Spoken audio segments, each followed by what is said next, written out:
بسم اللہ الرحمن الرحیم الحمدللہ رب العالمین والصلاة والسلام علی سید الانبیاء والمرسلین اما بعد فاعوذ باللہ من الشیطان الرجیم بسم اللہ الرحمن الرحیم۔ ناظرین، آج میں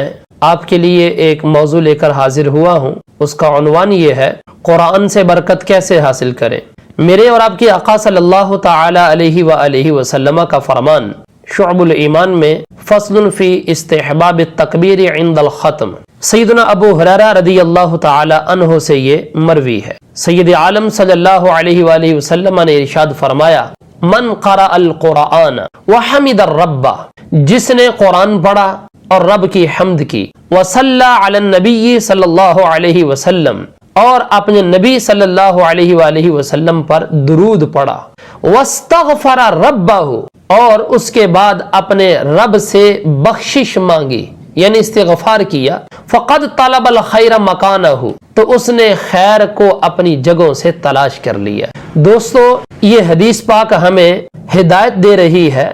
رستہ بتلا رہی ہے کہ قرآن رب کا پڑھا جائے، پھر اس کے بعد رب کی حمد کی جائے، پھر نبی پاک علیہ الصلوۃ والسلام پر درود پڑھا جائے، پھر استغفار کی جائے۔ اب بندے نے قرآن پاک پڑھا، قرآن پڑھنے کے بعد رب کی حمد کرنی ہے، الحمدللہ رب العالمین، یہ بھی رب کی حمد ہے، سبحان ربک رب العزت عما یصفون، یہ بھی رب کی حمد ہے۔ اور ساتھ درود پاک آپ پڑھ سکتے ہیں، کوئی بھی درود پاک کا صیغہ پڑھا جا سکتا ہے، اللہم صلی علی سیدنا و مولانا محمد معدن الجود والکرم وعلی آلہ وبارک وسلم، یہ بھی پڑھا جا سکتا ہے، صلی اللہ علی محمد صلی اللہ علیہ وسلم، یہ درود پاک بھی پڑھا جا سکتا ہے۔ کوئی بھی درود پاک کا صیغہ پڑھ سکتے ہیں، الصلاۃ والسلام علیک یا سیدی یا رسول اللہ، یہ بھی پڑھ سکتے ہیں، کوئی بھی درود پاک آپ پڑھیں۔ پھر اس کے بعد استغفار پڑھیے، استغفار استغفر اللہ ربی من کل ذنب واتوب الیہ، یہ بھی پڑھ سکتے ہیں، استغفر اللہ العظیم واتوب الیہ، یہ بھی پڑھ سکتے ہیں، استغفر اللہ الذی لا الہ الا هو الحی القیوم واتوب الیہ، یہ بھی پڑھ سکتے ہیں۔